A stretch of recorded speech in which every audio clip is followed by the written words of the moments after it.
ल good morning दर्शन, नमस्ते।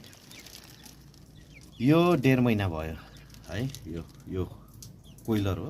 1.5 महिना भयो र अपाङ्ग चाहिँ यहाँ राख्दैछु। यसको खुट्टा अलिकति यस्तो भएको हुनाले पिठो चाहिँ अलरेडी मकै पिठो भोकायो भने यो मकै पिठो खान अलरेडी हुन्छ। यहाँ मैले राखिदिन्छु। पानी पनि यति मजाले परेछ ल, हेर्नु है, यो सब पानी परर परेछ। स्पेसली आज झरी लाग्छ है, बिहानदेखि झरी लाग्छ। यो पानी चुइरहेको छ है, पाउने बाह्र ल।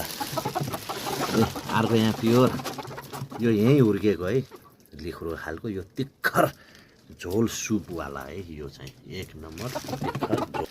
मैले यो बन्दा पात ल्याइदिन्छु होइन। आज मेरो कामै हो, विशेष झरी लाग्छ, घरमा नि काम गर्नु पऱ्यो। विशेष यहाँ मकै पिठो है, यो हिजो ल्याएको स्पेसल मकै पिठो खान्छ है। यहाँ अब थुनेर राखेको छु। सानैदेखि यो मकै पनि ल्याउने, अब यो मकै पनि दिन्छु। कहिलेकाहीँ यिनीहरूलाई बानी पार्नुपर्छ, यो अत्याधिकै धेरै खान्छ फेरि। र यो चल्लालाई प्योर दाना है, यो है 95 रुपियाँ किलो दाना ल्याएर यो चल्लालाई 2 महिनासम्म खुवाउनै पर्ने बाध्य हुन्छ है त। र पात छ, पातमा भात हालिन्छ है। अब त्यसले गर्दा अनि यो मिसाइन्छ मकैको पिठो, पात, भात है, हल्का 2-3 मुठी चोकर है। र अहिले विशेष म चाहिँ अब सुरु भयो है। के हो त, पानी पनि पऱ्यो, झरी लाग्छ, मजाले पानी परिराखेको छ होइन। ऐना नि हेर्नु पऱ्यो कस्तो छ, यस्तै सानो ऐना नि राखिन्छ कहिलेकाहीँ, यसो हेर्नु पऱ्यो होइन। अब रोजियो, अब उयोले सेफ्टी गर्छ।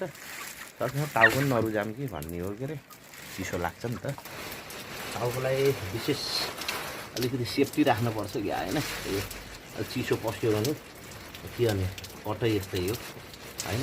आर्मर पाइसन कट भन्छ यसलाई, ह्यान्डम आर्मर कट।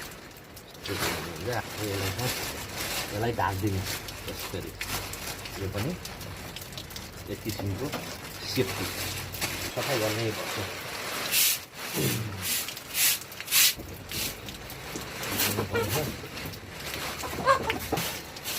खोरोहरू पनि सफा हुन्छ। यो पानी मोलमा हालिदिने है। यो अहिले सिक्यो है, यो सफा भयो। अहिले पातहरू हाल्नलाई यो जर्किङ पनि चाहिन्छ है। यति ल, दुईवटा यो माथिको लागि, यो तलको लागि है। विशेष जुवा दबाई ल्याएको है। यो मोल हुन्छ है, यो कुखुराको यो